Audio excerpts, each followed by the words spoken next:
بسم اللہ الرحمن الرحیم۔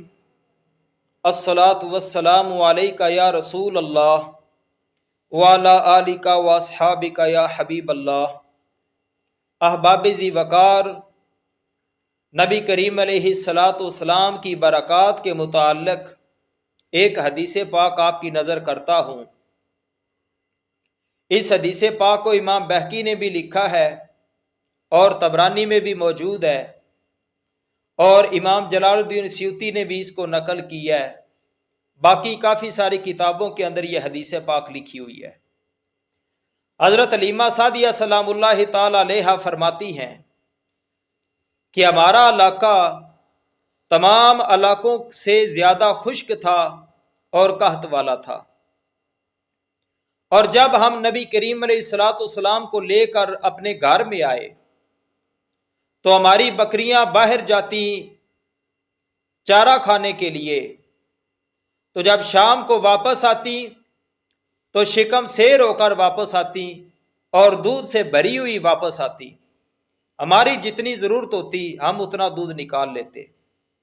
تو ہمارے آس پاس کے لوگوں کو پتہ چلا کہ حلیمہ کی بکریاں تو شکم سیر ہو کر اور دودھ سے بھری ہوئی واپس آتی ہیں، اور ہماری بکریاں واپس آتی ہیں تو بھوکی واپس آتی ہیں، ان میں دودھ ایک قطرہ تک نہیں ہوتا۔ تو وہ اپنے چرواہوں سے کہتے کہ جہاں پہ حلیمہ سعدیہ کی بکریاں چرتی ہیں وہاں پہ تم اپنی بکریاں کیوں نہیں چراتے؟ تو پھر ان چرواہوں نے ایسا کیا کہ فَيَسْرَحُونَ مَعَ غَنَمِ حَيْثُ تَسْرَحُ، جہاں پہ میری بکریاں چرتی وہیں پہ وہ اپنی بکریاں بھی چراتے۔ فَيَرُوحُونَ أَغْنَامَهُمْ جِيَاعًا، اور ان کی بکریاں شام کو بھوکی واپس آتی۔ مَا فِيهَا قَطْرَةُ لَبَنٍ، ان میں ایک دودھ کا قطرہ بھی نہیں تھا ہوتا، اور میری بکریاں پھر شام کو شکم سیر ہو کر واپس آتی اور دودھ سے بھری ہوئی واپس آتی۔ تو کچھ وقت گزرنے پر وہ لوگ ہمارے پاس آئے اور کہنے لگے کہ حلیمہ تم اپنی بکریوں کو کیا کھلاتی ہو کہ یہ شکم سیر ہو کر واپس آتی ہیں اور دودھ سے بھری ہوئی واپس آتی ہیں؟ ہماری بکریاں تمہاری بکریوں کے ساتھ چرتی ہیں لیکن بھوکی واپس آتی ہیں، ان میں دودھ کا قطرہ بھی نہیں ہوتا۔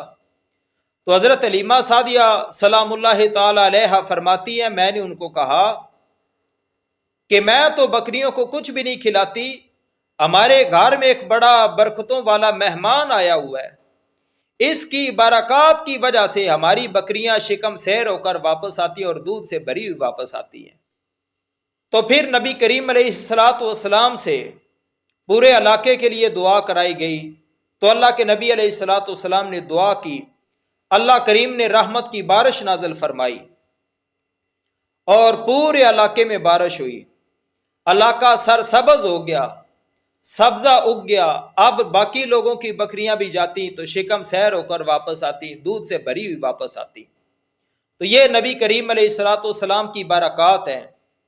اللہ کے نبی علیہ الصلاۃ والسلام کا قدم جہاں بھی لگتا ہے وہاں برکات ہی برکات ہو جاتی ہیں، بیماریاں اور مصیبتیں وہاں سے چلی جاتی ہیں۔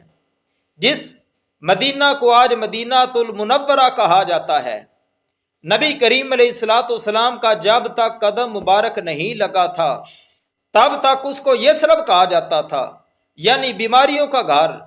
جب اللہ کے نبی علیہ الصلاۃ والسلام کا وہاں پہ قدم لگا تو پھر وہ بیماریوں کا گھر نہیں رہا، پھر وہ مدینہ منورہ بن گیا ہے، نور والا مدینہ۔ تو یہ نبی کریم علیہ الصلاۃ والسلام کی برکات ہیں، اللہ کے نبی علیہ الصلاۃ والسلام کے